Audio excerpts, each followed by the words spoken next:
नमस्कार, ये आकाशवाणी पटना है। अब आप खालिद रशीद से प्रादेशिक समाचार सुनिए। पहले मुख्य समाचार। जाति आधारित सर्वेक्षण पर प्रदेश में सियासत तेज। मुख्यमंत्री नीतीश कुमार ने कहा, जातीय सर्वेक्षण के आधार पर ही 94 लाख गरीब परिवारों को मिल रही है आर्थिक मदद। मुख्यमंत्री नीतीश कुमार आज प्रगति यात्रा के दौरान शेखपुरा और लखीसराय जिले को कई विकास योजनाओं की सौगात देंगे। प्रधानमंत्री नरेंद्र मोदी 24 फरवरी को बिहार आएंगे। श्री मोदी भागलपुर में किसान सम्मान निधि की 19वीं किस्त जारी करेंगे। और राष्ट्रीय खेलों में आज तीरंदाजी में बिहार को स्वर्ण पदक मिलने की उम्मीद। मुंगेर की अंशिका कुमारी 4 बार की ओलंपियन दीपिका कुमारी से करेंगी मुकाबला। अब समाचार विस्तार से। मुख्यमंत्री नीतीश कुमार ने कहा है कि प्रदेश में सभी दलों की सहमति से जाति आधारित सर्वे कराया गया था। मुंगेर में प्रगति यात्रा के दौरान जनप्रतिनिधियों और अधिकारियों के साथ बैठक में मुख्यमंत्री ने कहा कि जाति आधारित सर्वेक्षण के बाद राज्य में चिन्हित 94 लाख गरीब परिवारों को स्वरोजगार के लिए 2-2 लाख रुपए की आर्थिक मदद दी जा रही है। उन्होंने कहा कि इसके आलोक में वंचित वर्ग के विकास के लिए विभिन्न योजनाओं की शुरुआत की गई है। इधर कल पटना में आयोजित एक कार्यक्रम में लोकसभा में नेता प्रतिपक्ष राहुल गांधी ने बिहार की जाति आधारित सर्वे पर कटाक्ष किया। उन्होंने कहा कि कांग्रेस तेलंगाना की तर्ज पर देश भर में जातीय जनगणना कराए जाने के पक्ष में है। श्री गांधी ने कहा कि दलित, ओबीसी और आदिवासियों को उचित भागीदारी देने के लिए जाति जनगणना जरूरी है। लोग रिप्रेजेंटेशन की बात करते हैं, लोग कहते हैं कि हाँ, दलितों को रिप्रेजेंटेशन मिला और ये सही है, रिप्रेजेंटेशन मिला, मगर पार्टिसिपेशन के बिना, पावर स्ट्रक्चर में शामिल होने के बिना रिप्रेजेंटेशन का कोई मतलब ही नहीं। मैंने आपको यहां स्टेज में बैठा दिया, 5 लोगों को यहां स्टेज में बैठा दिया और फिर निर्णय पीछे से लिए जा रहे हैं, तो आपको स्टेज पे बैठाने का कोई मतलब ही नहीं है। इधर उप मुख्यमंत्री सम्राट चौधरी ने कहा है कि बिहार विधानमंडल में पारित सर्वसम्मत प्रस्ताव के अनुसार किए गए जातीय सर्वेक्षण पर सवाल उठाकर राहुल गांधी बिहार का अपमान कर रहे हैं। उन्होंने कहा कि पहले राहुल गांधी को यह बताना चाहिए कि कर्नाटक सरकार द्वारा की गई जातीय गणना की रिपोर्ट 8 साल बाद भी आज तक जारी क्यों नहीं की गई। मुख्यमंत्री नीतीश कुमार आज प्रगति यात्रा के क्रम में लखीसराय और शेखपुरा जिले में अनेक विकास योजनाओं का उद्घाटन और शिलान्यास करेंगे। शेखपुरा से हमारे संवाददाता ने बताया है कि मुख्यमंत्री जिले वासियों को 150 करोड़ रुपए से अधिक की लागत वाली योजनाओं की सौगात देंगे। एक रिपोर्ट।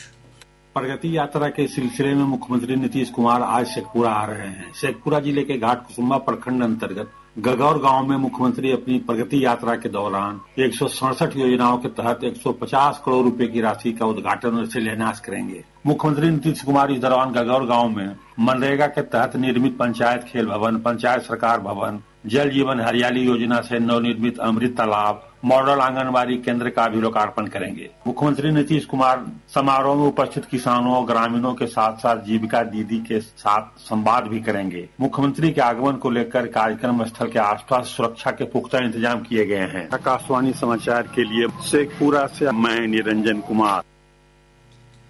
इधर लखीसराय जिले में भी मुख्यमंत्री 444 करोड़ रुपए की विभिन्न योजनाओं का शिलान्यास और उद्घाटन करेंगे। इस दौरान श्री कुमार पंचायत सरकार भवन में ई लाइब्रेरी और खेल मैदान का उद्घाटन करेंगे। श्री कुमार लखीसराय रेलवे स्टेशन के पास क्यूल नदी पर बनने वाले आरसीसी पुल का भी शिलान्यास करेंगे।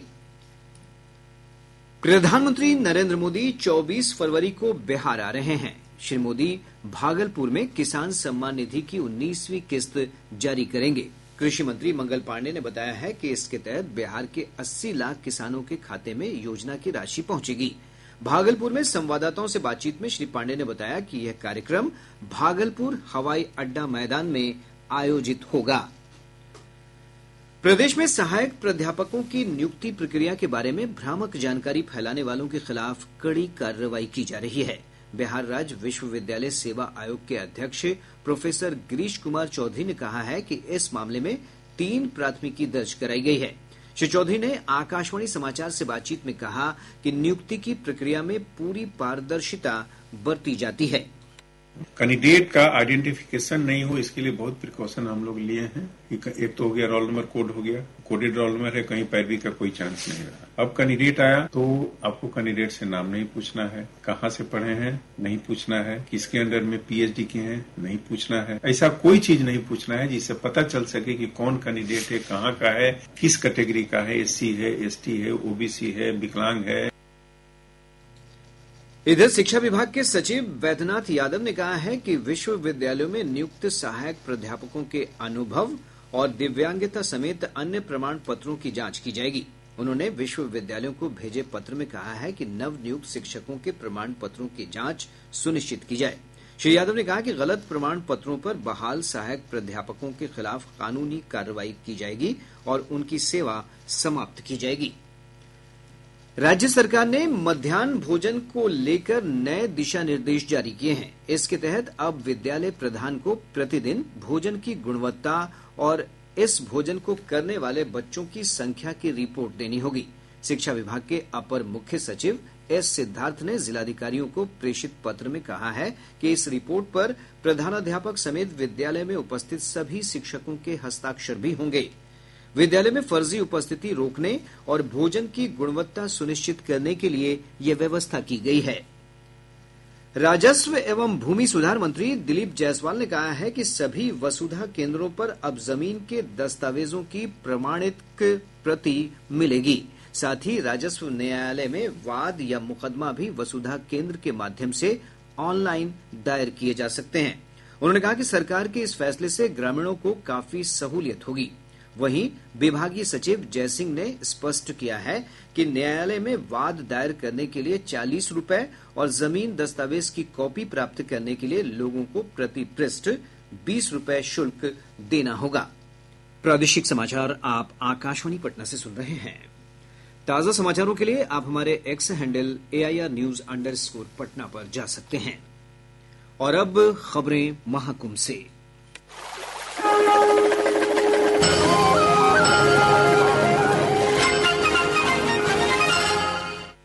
प्रयागराज महाकुंभ में आज जनजातीय सांस्कृतिक समागम 2025 का आयोजन किया जाएगा। इसमें देश भर से 15,000 से अधिक आदिवासी भाग लेंगे। हमारे संवाददाता ने खबर दी है कि 6 दिवसीय उत्सव के दौरान सभी प्रतिभागी जनजातीय संस्कृति और परंपराओं के संरक्षण का संकल्प लेंगे। बिरसा मुंडा की 150वीं जयंती के उपलक्ष्य में वर्ष 2025 को जनजातीय गौरव वर्ष घोषित किया गया है। जनजातीय सांस्कृतिक समागम के तहत आज महाकुंभ में युवा कुंभ का आयोजन किया जाएगा। आकाशवाणी समाचार से बात करते हुए अखिल भारतीय वनवासी कल्याण आश्रम के संगठन मंत्री अतुल जोग ने बताया कि इस कार्यक्रम की शुरुआत केंद्रीय राज्य जनजातीय कार्य मंत्री दुर्गादास उइके करेंगे। इस युवा कुंभ में देश के सभी राज्यों से 8,000 से भी अधिक युवा प्रयागराज में पधार रहे हैं। इस कार्यक्रम में आदरणीय और श्रद्धेय अवधेशानंद गिरी जी उपस्थित रहेंगे। उनके ही आश्रम के कैंपस में ये कार्यक्रम रहेगा। इस युवा कुंभ के दौरान अलग अलग प्रदेशों के 25 युवाओं को सम्मानित किया जाएगा जो जनजातीय समाज के लोगों के लिए उत्कृष्ट कार्य कर रहे हैं। इस जनजातीय सांस्कृतिक समागम के दौरान देश भर के 120 सांस्कृतिक नृत्य दल अपनी प्रस्तुति देंगे। इसके अलावा सभी लोग त्रिवेणी संगम में आस्था की डुबकी लगाएंगे। दीपेंद्र कुमार, आकाशवाणी समाचार, प्रयागराज। महाकुंभ 2025 से जुड़ा हर अपडेट अब आपको मिलेगा कुंभवाणी पर। कुंभवाणी, जी हाँ, महाकुंभ को समर्पित आकाशवाणी का विशेष चैनल। सुनिए हर दिन 3 कुंभ बुलेटिन, सुबह 8:30, दोपहर 2:30 और शाम 8:30 पर प्रयागराज में FM 103.5 मेगाहर्ट्ज पर। इसके अलावा कुंभवाणी उपलब्ध है हमारे न्यूज ऑन AIR ऐप पर और OTT प्लेटफॉर्म वेव्स पर।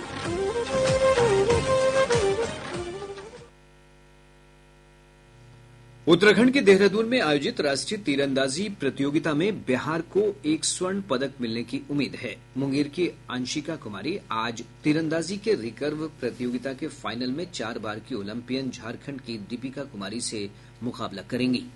अंशिका कुमारी ने सेमीफाइनल में झारखंड की यूथ वर्ल्ड चैंपियन और जूनियर वर्ल्ड चैंपियन कमोलिका बारी को 6-5 से हराकर फाइनल में जगह बनाई है। इधर मलखंभ को राष्ट्रीय खेलों में मुख्य खेलों की सूची में शामिल कर लिया गया है। इसके बाद इस खेल में भी पदक दिए जाने से बिहार के लिए पदकों की संभावना बढ़ गई है।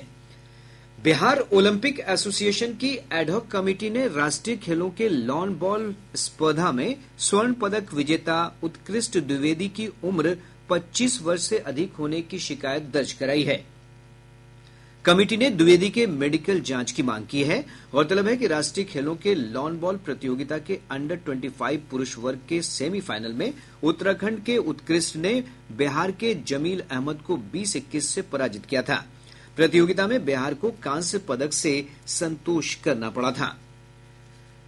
प्रदेश के तापमान में बढ़ोतरी का सिलसिला जारी है। मौसम विभाग के अनुसार अगले 2 दिनों बाद पश्चिमी विक्षोभ की सक्रियता से प्रदेश के मौसम में बदलाव की संभावना है। इसके चलते तापमान में 5 डिग्री सेल्सियस तक की कमी का पूर्वानुमान है। मौसम विज्ञान केंद्र पटना के अनुसार अगले 2 दिन तक तापमान में कोई विशेष परिवर्तन नहीं होगा। मौसम विश्लेषण के अनुसार अगले 3 दिनों के दौरान मौसम में कोई विशेष परिवर्तन की संभावना नहीं है। मौसम आमतौर से शुष्क एवं आकाश मुख्यतः साफ बना रहेगा। पटना के शहीद वीर कुंवर सिंह आजादी पार्क में आज पर्यावरण संवाद का आयोजन किया जाएगा। कार्यक्रम का उद्घाटन विधान परिषद के सभापति अवधेश नारायण सिंह करेंगे। पर्यावरण, वन और जलवायु मंत्री डॉक्टर प्रेम कुमार कार्यक्रम के अध्यक्ष होंगे। इस मौके पर नगर विकास मंत्री नितिन नवीन, विधायक अरुण कुमार सिन्हा, संजीव चौरसिया और पटना की मेयर सीता साहू भी मौजूद रहेंगी। अब पटना से प्रकाशित प्रमुख समाचार पत्रों की सुर्खियां। आज के सभी समाचार पत्रों ने अलग अलग खबरों को प्रमुखता से प्रकाशित किया है। हिन्दुस्तान ने मुख्यमंत्री नीतीश कुमार के हवाले से लिखा है, राज्य के 94 लाख गरीब परिवारों को मिल रही मदद। दैनिक जागरण ने दिल्ली विधानसभा चुनाव को लेकर जारी एग्जिट पोल से जुड़ी खबर का शीर्षक लगाया है, अधिकतर एग्जिट पोल में दिल्ली में भाजपा सरकार बनने का अनुमान। दैनिक भास्कर ने मौसम की खबर पर लिखा है, दिन में तीखी धूप से सिर्फ नाम की रह गई ठंड, अधिकतम तापमान 25 डिग्री से अधिक पहुंचा। प्रभात खबर की सुर्खी है, अमेरिकी सेना का विमान 104 अवैध भारतीयों को लेकर पहुंचा अमृतसर। राष्ट्रीय सहारा का शीर्षक है, पिछले दिन इंटर परीक्षा से 26 परीक्षार्थी निष्कासित। आज अखबार लिखता है, बांग्लादेश में बवाल, शेख मुजीबुर रहमान के घर में लगाई आग। और अब अंत में मुख्य समाचार एक बार फिर। जाति आधारित सर्वेक्षण पर प्रदेश में सियासत तेज। मुख्यमंत्री नीतीश कुमार ने कहा, जातीय सर्वेक्षण के आधार पर ही 94 लाख गरीब परिवारों को मिल रही है आर्थिक मदद। मुख्यमंत्री नीतीश कुमार आज प्रगति यात्रा के दौरान शेखपुरा और लखीसराय जिले को कई विकास योजनाओं की सौगात देंगे। प्रधानमंत्री नरेंद्र मोदी 24 फरवरी को बिहार आएंगे। श्री मोदी भागलपुर में किसान सम्मान निधि की 19वीं किस्त जारी करेंगे। और राष्ट्रीय खेलों में आज तीरंदाजी में बिहार को स्वर्ण पदक मिलने की उम्मीद। मुंगेर की अंशिका कुमारी 4 बार की ओलंपियन दीपिका कुमारी से करेंगी मुकाबला। इसके साथ ही आकाशवाणी पटना से प्रसारित प्रादेशिक समाचार का ये अंक समाप्त हुआ।